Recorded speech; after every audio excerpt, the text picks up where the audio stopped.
흔히 말하기를 사람들이 정신 차리는 길은, 그리고 정신 차리는 때는 고난이 있을 때라고 말합니다.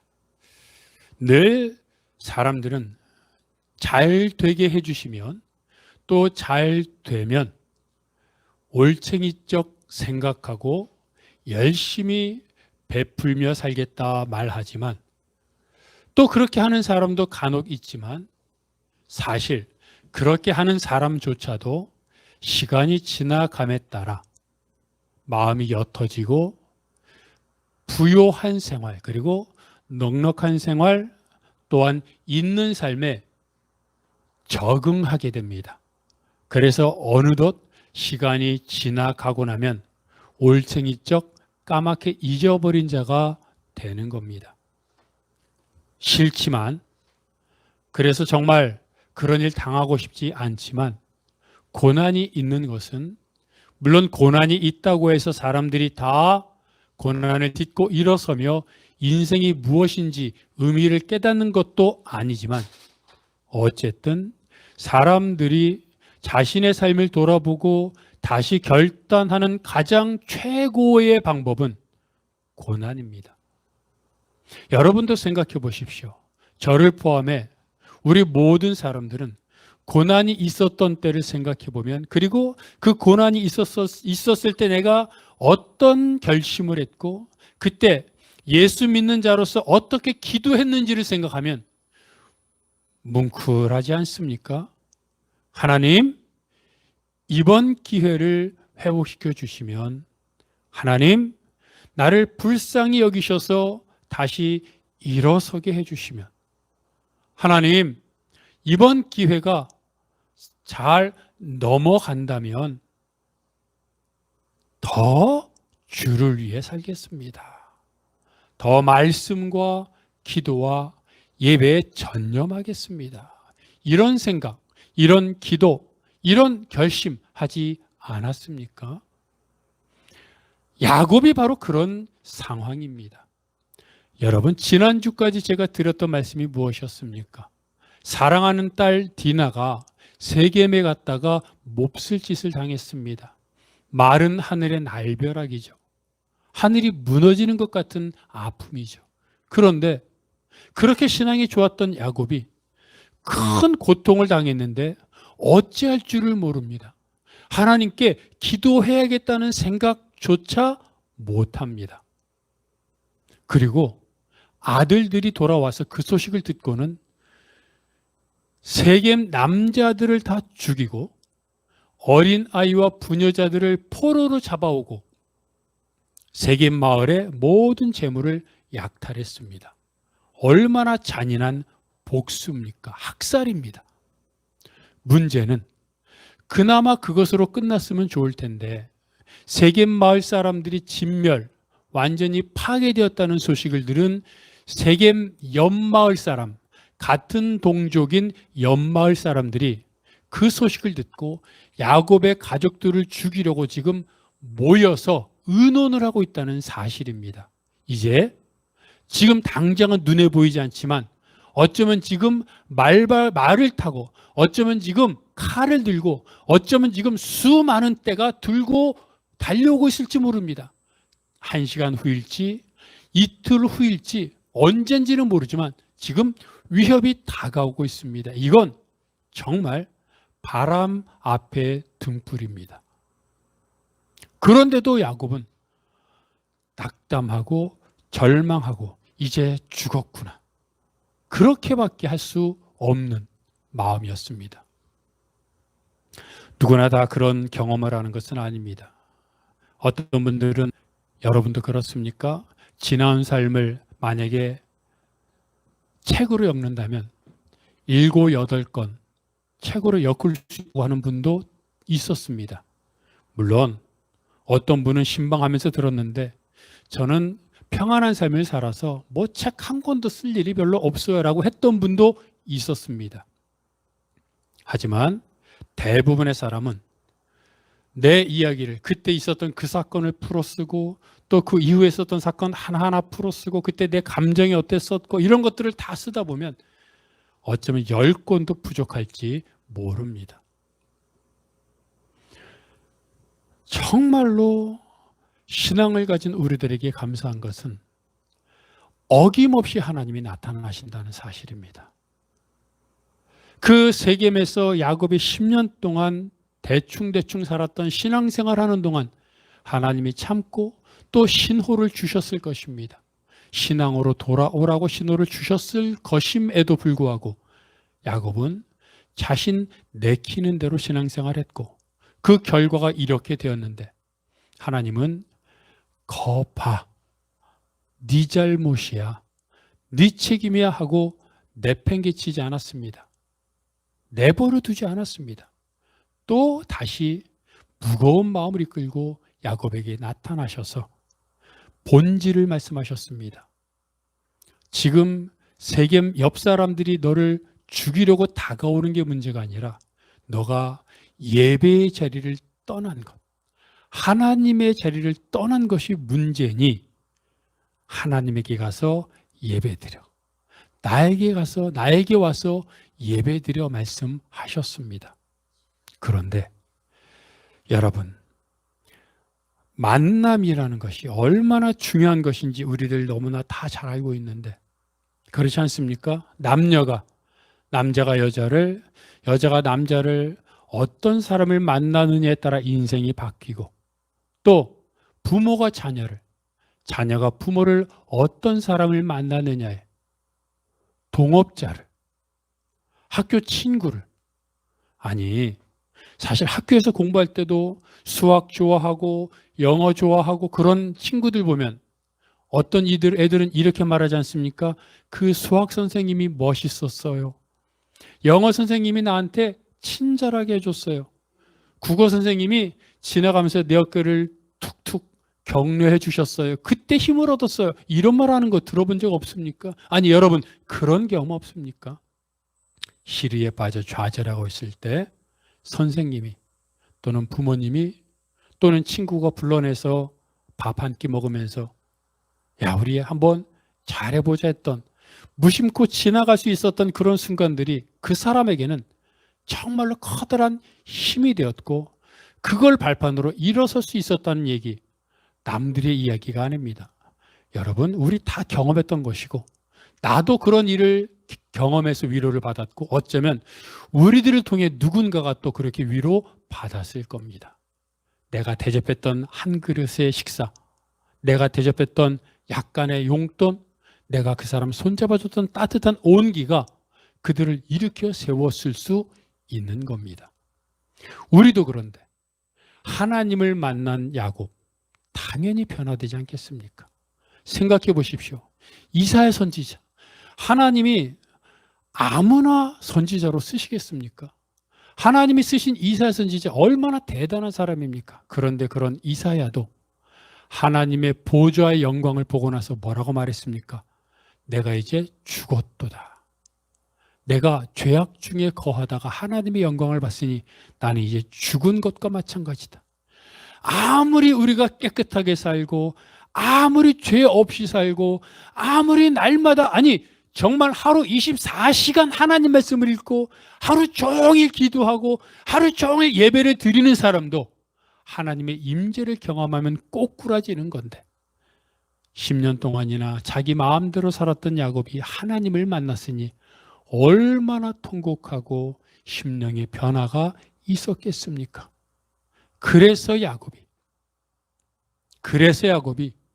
하나님을 만난 후에 자신의 가족과 자기 종들과 하인 있는 사람들을 다 모아 이렇게 말하는 겁니다. 세 가지를 말하지 않습니까? 첫 번째로 이렇게 말합니다. 이방 신상들을 버려라. 야곱은 지금 세겜 마을에 거주하고 있습니다. 세겜은 어떤 곳입니까? 이방 신들을 섬기고 있습니다. 어떤 특정한 신을 섬기는 게 아니라 이 신, 저 신 다 섬깁니다. 여러분 들어봤죠? 일본에 제가 기억이 안 나는데 수십만? 신 숫자만 해도 집안마다 신이 있다고 하니 얼마나 많은 신이 있습니까? 그런데 그 옛날 세겜 사람들이 얼마나 많은 신을 섬겼겠습니까? 그러니 그들이 섬기는 신이 문화가 되는 겁니다. 신에게 드리는, 신을 위해 추는 춤이 문화가 되는 겁니다. 신을 그린 그림이 예술이 되는 겁니다. 당연히 세계 마을 사람들에게는 이방 신들의 모습을 형상화한 조각품이 있었을 것이고, 그것들을 만든 목걸이, 귀걸이, 코걸이, 또 그 신들의 모양을 한 머리 모양, 또는 신들의 모습을 그린 그림, 신들의 모습을 한 인형, 얼마나 많은 그림들이 있었을 것이며, 그것들을 그 사람들은 단순히 문화가 아닌 신으로 대접을 했겠습니까? 또한 그들과 무역하는 야곱 사람들을 생각해 보십시오. 그들을 만나서 무역했습니다. 그랬더니 그들이 만나서 반갑다고, 좋은 거래를 해줘서 고맙다고 하면서 자신들이 있는 그림, 인형, 조각품을 줍니다. 당연히 그 그림과 인형과 조각품은 그들이 섬기는 신들의 모양입니다. 처음에는 꺼림칙했을지 모릅니다. 하지만 받은 선물이니 집안에 갖고 왔습니다. 딱 보니까 예쁘게 생겼어요. 또 조그맣고 귀엽고, 또 목걸이인데 달아보니까, 멀리서 거울을 비춰보니까 예뻐요. 아이, 괜찮네. 또 집안이 허전했는데 집안에 걸어놓으니까 아주 얼마나 그림을 잘 그렸겠습니까? 집안 곳곳에 책상에 공예품을, 장식품을 놓습니다. 어느 날은 지나가다 보니 인형을 파는데 앙증맞고 예쁘고 또 쌉니다. 하나 사와서 집에 갖다 놓고, 그러다 보니 집안에 이런저런 신들의 모양과 그림과 인형이 집안을 가득 메웁니다. 그걸 볼 때마다 가끔 힘든 일이, 우환이 있을 때, 아유, 저 사람들은 이걸 신이라고 생각하고 믿는다는데, 진짜 신이 있으면, 아유, 내가 지금 힘든 일이 있는데 좀 어떻게 좀 잘 됐으면 좋겠다. 인형을 쓰다듬으면서 조각품을 만지작 또는 먼지가 꼈을 때 먼지를 닦아주면서, 아유, 이 신이 정말 있다면 우리 집안일 좀 잘 됐으면 좋겠다. 기도하기도 합니다. 10년을 그렇게 살았으니 나도 모르게 함께했던 인형과 그림과 조각품이 내 삶으로 들어왔고, 처음에는 단지 그림이라고 생각했는데 어느덧 있을지도 모르지, 어느덧 그 그림과 인형과 조각품을 보며 기도하는 자신을 보게 됩니다. 그게 10년의 세월의 흔적입니다.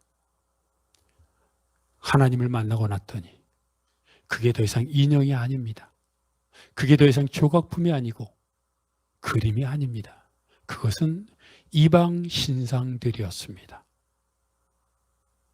하나님을 만나고 났더니 하나님이 유일하신 분이라고, 나만 섬기라고, 나는 질투하는 자라고 말씀하셨던 말씀이 기억나면서 문득 내가 이 인형을 보고 마음을 빼앗기고 인형 먼지를 닦으며 우환이 있을 때 좀 이 신이 있으면 좀 해결됐으면 좋겠다라고 했던 그 말이 생각이 나며, 그때 그 시절 그때 했던 말이 기억나며, 그때 이렇게 기도했을 때 하나님이 얼마나 슬퍼하셨을까. 하나님은 섬기려고 하셨는데 하나님을 섬긴다고 하면서 마음을 빼앗겼던 자신의 모습을 발견합니다. 부끄럽습니다. 창피합니다. 그리고 그 이방 신상들을 이제는 그림이든 조각품이든 인형이든 무엇이든 다 버리라고 명령합니다. 여러분, 해외여행 갔다가 오면서 그 여행지에 있던 수많은 조각품들, 그림들, 특히 동남아 같은 데 가면 많은 신들의 모형들이 있는데 가져오지 않습니까? 탑 그림이나 이런 것들 다 가져오죠. 예쁘지 않습니까? 요즘은 하도 인터넷이 발달하고 또 신문도 있어서 오늘의 운세, 또는 지나가다가 타로점, 무슨 점 많습니다. 친구들과 어울려 가서 보고, 그러다 좋은 얘기 들으면 오늘은 동쪽에서 귀인을 만난다 그러면 아예 안 믿어. 다행히 재미로 보는 거지 뭐 하면서도 동쪽에 귀인이 있다 그러면 왠지 자꾸 시선이 동쪽으로 갑니다. 내일은 서쪽에 불길한 징조가 있으니 삼가하라 그러면 안 믿어. 재미를 본 거야 하면서도 다음날 되면 서쪽으로 가려고는 하는 발걸음 되도록이면 안 가려고 합니다. 왜요? 마음이 있기 때문입니다. 이사를 하는데 남들이 이왕이면 돈 좀 더 주더라도 손 없는 날 해. 그래 뭐 별거 아니지 않습니까? 그래서 돈 조금 더 주고 손 없는 날 이사했습니다. 근데 이사가 잘 됐습니다. 아, 손 없는 날 했더니 이사가 잘 됐네. 뭔가 있구나. 그리고 그 다음부터는 돈을 더 주더라도 손 없는 날에 이사하게 됩니다. 다 그럽니다. 예수 믿는 사람들도 점집 많이 찾아가고 오늘의 운세 보고 또 이방신사 조각품 또 타로점 뭐 다 합니다. 한다고 합니다. 그런데 여러분, 남들이 다 한다는 것이, 요즘 세태가 그런다는 것이 하나님의 마음 앞에서 면죄부가 될까요? 아니, 그냥 이렇게 생각해 봅시다. 집에 우환이 있어서 또는 내가 결혼 문제로, 직장 문제로, 또는 내가 마음이 우울해서 하나님께 기도해야 되는데 기도하지 않고 운세를 보고 타로점을 보고 또는 이런저런 세상 가치관을 따라가는 나의 모습을 하나님이 보시면서 별것 아닐 수 있습니다. 남들도 다 그런다니까요. 하나님한테 그렇게 말씀하시겠습니까? 하나님, 저 사람도 그래요. 우리 교회 성도들 중에 안 그러는 사람 없어요. 그러면 하나님이 그래, 알았다 그러시겠습니까? 하나님은 질투하시는 분입니다. 하나님은 복을 주시려고 쌓아놓고 기다리시는 분인데 자꾸 우리가 하나님을 떠밀면서 하나님께 등을 돌리면서 하나님, 자기가 가고 싶은 길을 가면서 하나님 왜 복 안 주세요? 남들도 그러는데요 하고 말한다면 하나님이 얼마나 슬퍼하시겠습니까?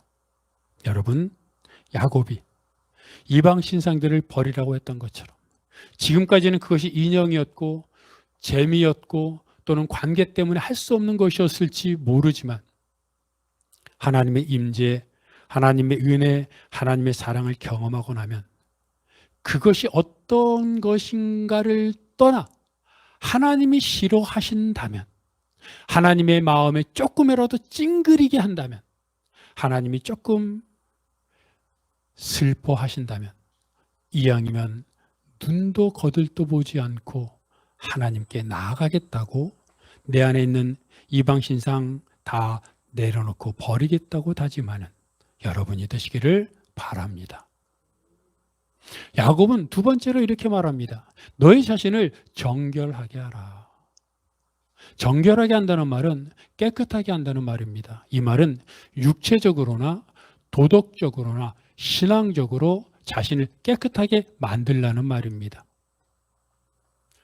예수님은 산상수훈이 기록된 마태복음 5장 8절에서 마음이 깨끗한 자는 복이 있나니 그들이 하나님을 볼 것이라고 말씀하셨습니다. 또 이사야 59장 1절과 2절은 이렇게 기록되어 있는데 이사야 59장 1절 2절은 이렇게 말합니다. 여호와의 손이 짧아 구원하지 못하심도 아니요 귀가 둔하여 듣지 못하심도 아니라 오직 너희 죄악이 너희와 너희 하나님 사이를 갈라놓았고 너희 죄가 그의 얼굴을 가리어서 너희에게서 듣지 않으시게 함이니라. 우리의 죄가 내 마음이 둔하여 하나님과 나의 사이를 갈라놨다는 겁니다. 살인만 죄입니까? 도둑질만 죄입니까? 아닙니다. 내 마음에 나를 창세전에 예정하시고 나를 택하셔서 그리고 예수 그리스도를 보내주셔서 나를 구원시켜 주신 그 사랑의 하나님, 예수님은 하나님을 뭐라고 말합니까? 하늘에 있는 우리 아버지라고 말합니다. 여러분, 하나님은 하늘 아버지입니다. 아버지입니다. 그런데 그 하늘 아버지를 내 마음에 두지 않고 내 마음대로 살아가는 것, 내 마음 내키는 대로 사는 것, 그것이 바로 죄입니다. 야곱이 어땠습니까? 오늘 본문으로부터 약 10여 년 전에 세겜에 도착했을 때 어떻게 제단을 쌓고 뭐라고 불렀습니까? 엘로헤 이스라엘. 하나님, 하나님, 나의 하나님이라고 외치지 않았습니까? 여러분, 우리가 기도할 때, 흥분할 때, 우리가 기도하다가 너무 감사할 때, 우리가 기도하면서 하나님께 감사할 때, 하나님, 하나님, 나의 하나님, 하나님 사랑합니다. 하나님을 위해 살겠습니다. 우리 고백하지 않습니까? 그때 신앙, 물론 100%는 아닐 수 있습니다. 그렇게 고백해도 내 삶을 다 뒤져보면 아직도 하나님께 안 드린 부분이 있기 때문에 98%입니다. 2% 부족한 신앙입니다. 야곱도 사실 베델까지 가야 했지만 48km 안 가고 2% 부족한 신앙 아니었습니까? 하지만 2% 부족한 신앙이더라도 그 신앙을 유지했다면, 내일도 98%였다면 대단한 신앙 아닙니까, 여러분? 어떤 사람이 98%의 신앙을 갖고 살아갑니까? 그런데 문제는 98%의 신앙을 갖고 살다 보면 처음에는 그게 98%인 줄 알았는데 한 달이 지나면 그게 100%로 생각된다는 겁니다. 그리고 96%, 94% 점점 떨어져 나중에는 야곱처럼 2%만 남는 간당간당한 신앙이 된다고 하는 것입니다. 초대교회 성도들이 성령 충만한 삶을 살았습니다. 그런데 그들이 성령 충만한 삶을 유지할 수 있었던 비결이 무엇입니까? 성경은 사도행전 2장에서 그것을 확실하게 밝히고 있습니다. 성경은 사도행전 2장에서 그 초대교회 성도들의 삶을 몇 가지로 요약했는데, 그들이 날마다 마음을 같이하여 모이기를 힘쓰고 하나님을 찬미하고 사도들의 가르침을 받고 오로지 기도에 힘쓰더라. 여러분, 이게 초대교회 성도들의 삶의 모습이었습니다. 그들은 대부분 하층민이었습니다. 그들은 학자들에 의하면 하루 벌어 하루 사는 사람들이었습니다. 그렇다면 더 일해야죠. 우리가 그러지 않습니까? 밤을 새서 일을 더 하잖아요. 다른 걸 희생하며 휴가 가는 것도 반납하며 일하잖아요. 왜? 자녀를 위해, 미래를 위해, 자꾸 쌓아두기 위해서, 불안하니까. 이때는 더 하지 않았습니까? 이때는 하루 벌어 하루 살았고 육체적인 노동을 했습니다. 그런데 이들은 마음을 같이하여, 날마다 마음을 같이하여 모이기를 힘썼습니다. 모이기를 힘썼어요. 그리고 모여서는 말씀을 듣고 찬양하고 기도했어요. 그랬기 때문에 이들이 성령 충만함을 유지할 수 있었고, 그랬기 때문에 이들이 하늘나라의 삶을 살 수 있었던 겁니다. 그런데 야곱 사람들은 처음에 세겜에 도착했을 때는 98%, 2% 부족한 신앙이었을지 모르지만 무역을 하다 보니, 그들과 세겜 사람들과 접하다 보니, 그리고 세겜 문화들을 자꾸 접하다 보니, 그런 가운데 신앙생활에 게을리하다 보니 이방 신상들을 자꾸 접하고 그 삶이 자꾸 신앙이 떨어져 결국 2%만 남는 신앙이 되고 말았던 겁니다. 김선영 목사님이라고 있습니다. 제가 몇 번 예화를 들었던 목사님인데, 그분은 거의 죽을 병에 들었다가 하나님의 은혜를 경험하고 하나님이 목회자로 부르셔서 목회를 했던 분입니다. 그분이 기차를 타고 어딘가를 가고 있는데 뒷칸에서 왁자지껄 떠드는 소리가 들렸습니다. 보니까 술을 마시고 남자분들이 막 시끄럽게 이야기하는 것이었습니다. 그냥 가고 있는데 이런저런 얘기하다가 누군가 소리를 지릅니다. 뭐? 예수가 죽었다가 살아났다고? 그런 일이 어디 있어? 맞아. 하나님이 있으면 어디 나타나라고 해봐.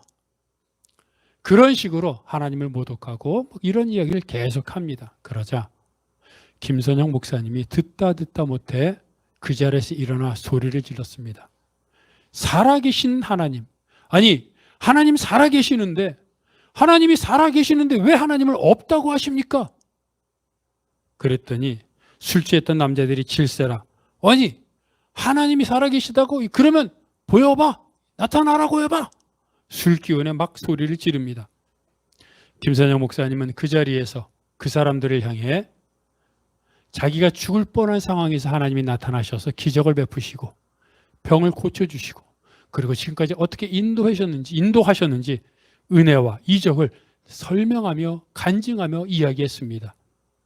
그렇게 이야기하는 도중에 보니까 옆 좌석에 타고 있는 다른 사람들이 어느새 목사님의 말에 귀를 기울이고 있는 게 느껴졌습니다.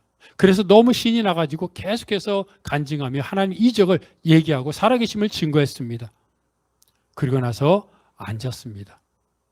어느덧 목적지에 도착하고 나서 사람들이 웅성웅성 일어나 짐을 챙기고 열차 밖으로 나가기 시작했습니다.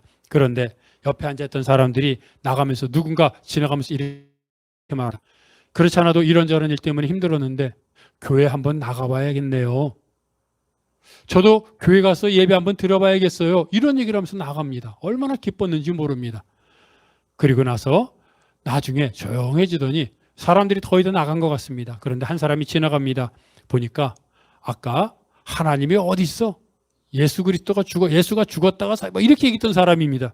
근데 그 사람이 지나가면서 목사님에게 조용하게 이렇게 말합니다. 사실 저도 교회 집사입니다. 너무 힘들어서 나도 모르게 그렇게 말했습니다.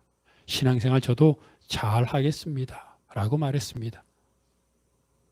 그런데 제가 금방 목사님이 했던 얘기 중에 한 가지를 빠뜨렸는데, 김서연 목사님이 그 사람들에게 말하면 하나님이 계시다면 나타나봐, 보여줘봐 라고 말했을 때 목사님이 말합니다. 예수님이 말하면서 마음이 깨끗한 사람은 하나님을 볼 수 있다고 했는데 당신들은 얼마나 마음이 깨끗합니까?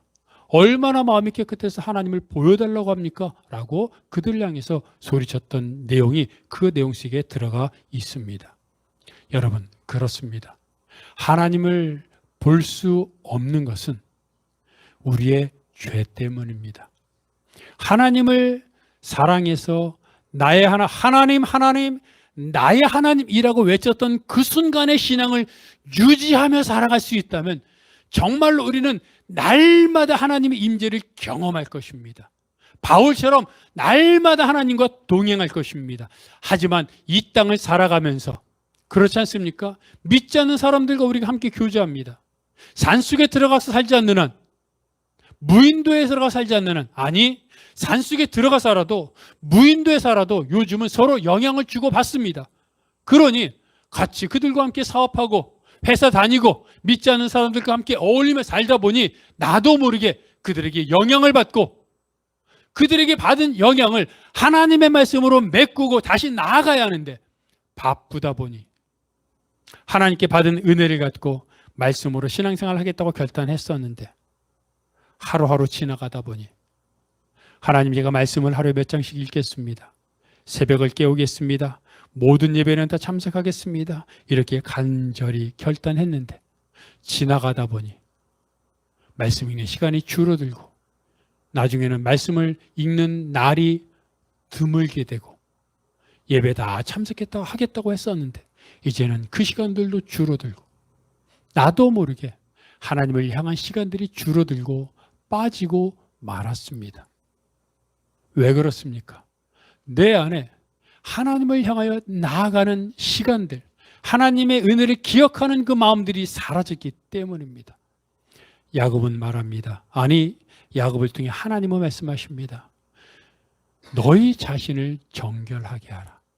한 번 은혜 받았다고 끝내지 말고 매일마다 하나님 앞에 나아가 하나님 앞에서 내 자신을, 너의 마음의 문을 자꾸 마음의 창을 닦아서 하나님과 나 사이에 죄가 없도록, 이끼가 끼지 않도록, 더러움 찌꺼기가 끼지 않도록 날마다 정결하게 하라 말하고 있습니다. 여러분, 야곱이 말했던 것처럼 내 안에 하나님을 향한 정결함을 날마다 드러내어 말씀과 기도와 찬양. 초대교회 성도들이 모이기를 힘쓰고 말씀을 듣고 찬양하며 기도했던 것처럼, 그로 인해 성령 충만함을 유지했던 것처럼 우리도 주 앞에 나아가 성령 충만함으로 하나님과 동행하기 위해 늘 나의 마음을 하나님 앞에 드리며, 그리고 결단했던 그 시간들을 다시 찾아 아무리 바쁘고 피곤해도 하나님 앞에 말씀과 기도의 삶을 살겠다고 다짐하는 여러분이 되시기를 바랍니다. 세 번째로 야고보는 말합니다. 의복을 바꿔 입으라. 사람들은 상황에 따라 의복을 입습니다. 일할 때는 작업복을 입죠. 또 누군가를 만나러 갈 때는 그 만남의 장소와 분위기에 따라 깨끗한 옷으로 또는 새로 산 옷으로 이렇게 갈아입습니다. 유대인들에게 있어서 옷을 바꿔 입는다는 말의 의미는 죄악된 삶에서 벗어나 하나님 앞에서 바르고 의로운 삶을 살겠다고 하는 다짐입니다. 에베소서에서 말하고 있는 것처럼 옷을 바꿔 입는 것은 유혹을 따라 살았던 옛사람을 벗어버리고 하나님 말씀을 따라 진리의 길을 걷는 새 사람을 입는다는 의미와 같습니다. 보십시오. 야곱 사람들, 세겜 사람들과 어울리면서 그들의 옷차림이 어땠겠습니까? 문화를 따라갔겠죠. 목걸이가 어떻겠습니까? 귀걸이가 이방 신상들과 목걸이로 가득 차 있었겠죠.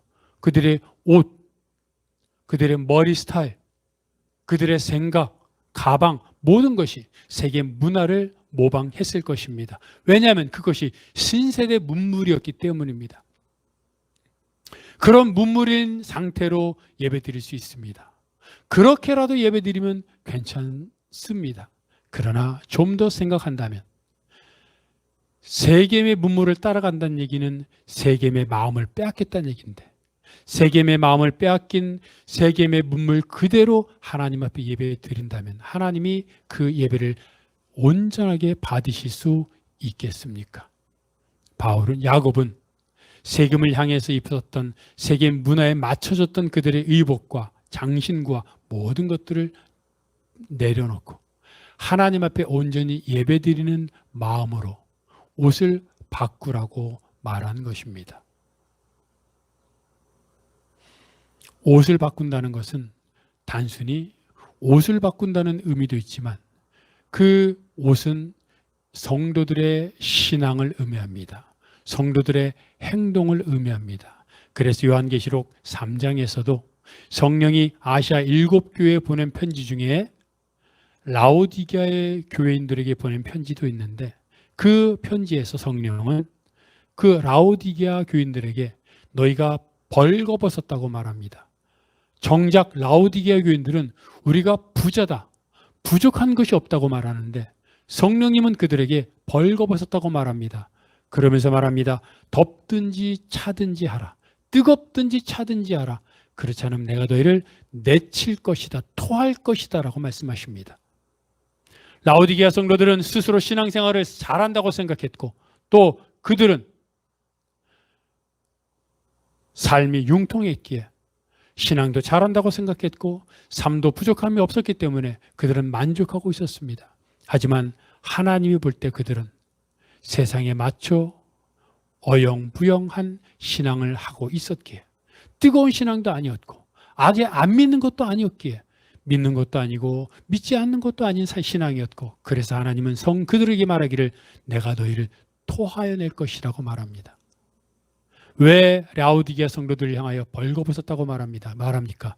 그들의 신앙의 삶이, 행동이 일치하지 않았기 때문입니다. 여러분, 옷을 바꿔 입는 것은 단순히 옷을 바꿔 입는 의미를 떠나 우리의 삶을 바꾸는 것을 의미합니다. 하나님은 야곱 사람들을 통해, 오늘 본문을 통해 우리들에게 내가 세겜 사람들을 향해, 내가 이 세상 사람들을 향해 갖고 있었던 나의 이방 신상들, 나의 불결한 마음들, 나의 옷차림, 이 모든 것들을 이제 내려놓고 마음을 바꾸라고 말합니다. 그 마음을 바꿈으로 하나님 앞에 나아가 이제 베델로 올라가서 베델로 올라가기 전에 마음을 정결하게 하고 내 안에 온전하지 못했던 마음들을 버리고 그리고 옷을 받고 다시 한번 하나님 앞에 예배드릴 준비를 하고 그리고 온전하신 전능하신 하나님 앞에 나아가라고 말하고 있습니다. 여러분, 우리의 삶은 어떻습니까? 야곱 사람들도 10년 동안 세김에 살면서 삶은 부유해졌고 신앙생활은 자신들이 보기에 별 아무 문제 없는 것처럼 같았지만 정작 하나님 보시기에 그들의 신앙은 너무나 약했고 부족했습니다. 그래서 그들에게 정말로 이 땅에서의 삶을 이방 신상들과 마음을 그리고 옷을 받고 있고 하나님 앞에 나오라고 말씀하고 있습니다. 우리도 다시 한번 이 말을 통해서 이 말씀을 통해서 내 안에 하나님 앞에 온전히 나아가지 못했던 마음 하나님 나의 하나님이라고 결단하며 부르짖고 결심했던 그 마음들과 돌아봤을 때 얼마나 내가 지금 후퇴하고 떨어져 있는 신앙생활을 하고 있는지 다시 한번 돌아보면서 옷을 받고 있고 내 신앙의 삶을 내려놓고 다시 한번 하나님 앞에 나아가 하나님과 믿음의 삶을 영광의 삶을 그리고 동행하는 삶을 살겠다고 다시 한번 결단하는 여러분이 되시기를 바랍니다.